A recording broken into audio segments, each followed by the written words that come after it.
Hola, ¿cómo están? Bueno, segundo año.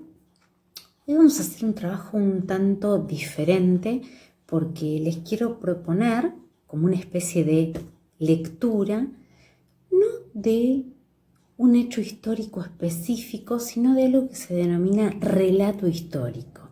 Y ustedes me van a decir, profe, ¿qué es un relato histórico?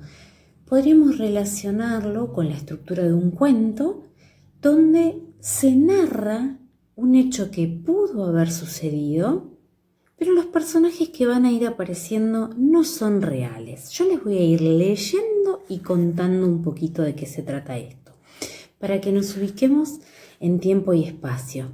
Europa, Edad Moderna, sociedad estamental.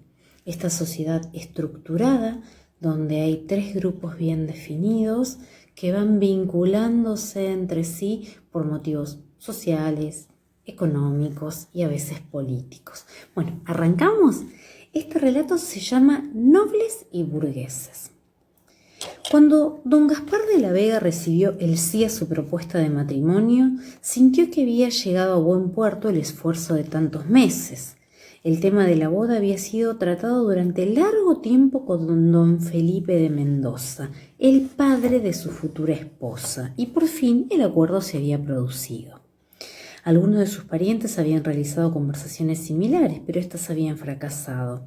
Seguramente la mala reputación que tenían los de la Vega en la región, tiempo atrás habían sido acusados de judíos y habían sufrido la persecución del Tribunal de la Inquisición. Y las diferencias sobre el monto de la dote que la familia de Isabel, la futura esposa, debía entregar a la del esposo, habían impedido sellar el matrimonio. Acá aparece un dato importante, que es la dote que tenía que dar Isabel.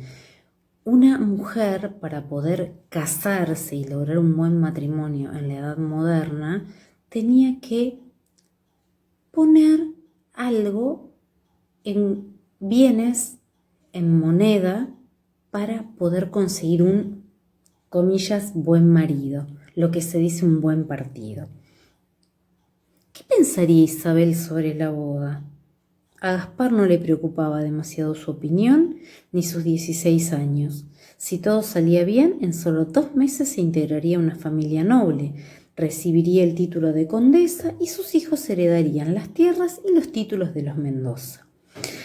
En sus casas relucirían los escudos de una familia noble y gozaría de todos los privilegios de este grupo. Por este motivo, Isabel tendría que sentirse muy contenta. Don Gaspar había amasado a lo largo de su vida una gran fortuna. Provenía de una antigua familia de comerciantes. Su padre se había preocupado por hacer de él un gran mercader. Siendo todavía un muchacho, lo habían enviado a conocer los principales centros mercantiles de Europa. En estos viajes y con la ayuda de los agentes de su padre, había aprendido los secretos del arte del comercio, las técnicas y los procedimientos para negociar, los principios de la contabilidad y varias lenguas extranjeras, cuya utilidad había sabido apreciar a lo largo de su vida. Danzig, Lisboa, Lübeck, Ámsterdam, Venecia eran para él lugares familiares. Gracias a su esfuerzo, su conocimiento y su habilidad para comprar y vender, Gaspar había conseguido multiplicar la herencia legada por su padre. Había visto antes que muchos de los miembros de la cofradía de mercaderes de su ciudad las ventajas de la venta de paños livianos, que por su bajo precio encontraban compradores entre los más prósperos vecinos de las ciudades y también entre los campesinos más ricos. De a poco fue agregando una serie de nuevas actividades a las que tradicionalmente ejercían su padre y su abuelo.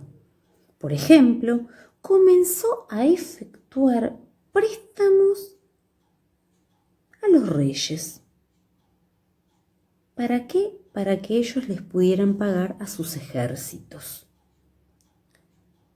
Gracias a la red de agentes y contactos que tenía en toda Europa, Gaspar estaba en condiciones de aportar en poco tiempo el dinero necesario para cubrir las urgencias de muchos reyes en aquellos sitios donde tenían intereses de defender. Por estas razones, Gaspar era un hombre escuchado y respetado en la corte. Además, gozaba de una atención especial por parte del rey. Muy interesante este dato. En todo San Sebastián se sabía que la fortuna de Gaspar excedía con creces la de los Mendoza. Incluso en los últimos años había comenzado a convertirse en un gran propietario de tierras, aunque las rentas que obtenía de ella eran mucho menores de las que provenían de sus empresas comerciales. Las ganancias que venían de la tierra eran más seguras. Además, había comprado algunas de las mansiones más lujosas de la ciudad. Pero aunque su riqueza y su fortuna eran inmensas, Gaspar sentía gran admiración por hombres como Gonzalo de Mendoza, o sea, su suegro, miembro de una familia de la antigua nobleza castellana. Don Gonzalo y su familia tenían reservados los mejores lugares en la iglesia. Tenían un sitio de privilegio en el consejo municipal. Ostentaban y exhibían orgullosamente sus escudos y además gozaban por su origen de una serie de privilegios que Gaspar sabía que nunca iba a alcanzar. Por otra parte, los Mendoza recibían favores especiales del rey, con quien guardaban un lejano parentesco. Muy atentos acá, porque eran de distintos estamentos, por eso unos gozaban de unos derechos y otros no. Aunque las diferencias persistían, esta vez la oferta de Gaspar había sido realmente generosa. La dote que había concedido Isabel era verdaderamente importante. Él sabía que los Mendoza estaban en graves problemas. El costo de mantenerse en su posición de privilegio, los gastos en la corte, los banquetes, los numerosos sirvientes que sostenían, les originaron muchas deudas y aunque poseían extensas propiedades no tenían permitido venderlas. Con el dinero de la dote, los Mendoza podrían saldar seguramente una parte importante de sus deudas. Gaspar se sentía satisfecho. Había logrado lo que ningún otro. Los mejores días estaban por llegar. Después veremos qué significa esta última parte. Yo los voy a invitar a todos y a todas a analizar este relato, a observar quiénes son los personajes principales, cuáles son sus intereses, por qué se organiza este matrimonio. Y en este caso, la dote que va a recibir la novia es también un regalo que le va a dar su futuro esposo. En muchos casos la dote la tiene que poner el padre, en este caso aparentemente sería el futuro esposo el que da una dote para casarse con una mujer noble. ¿Por qué? Y otro tema muy importante para cerrar. ¿Cuál es el rol de la mujer?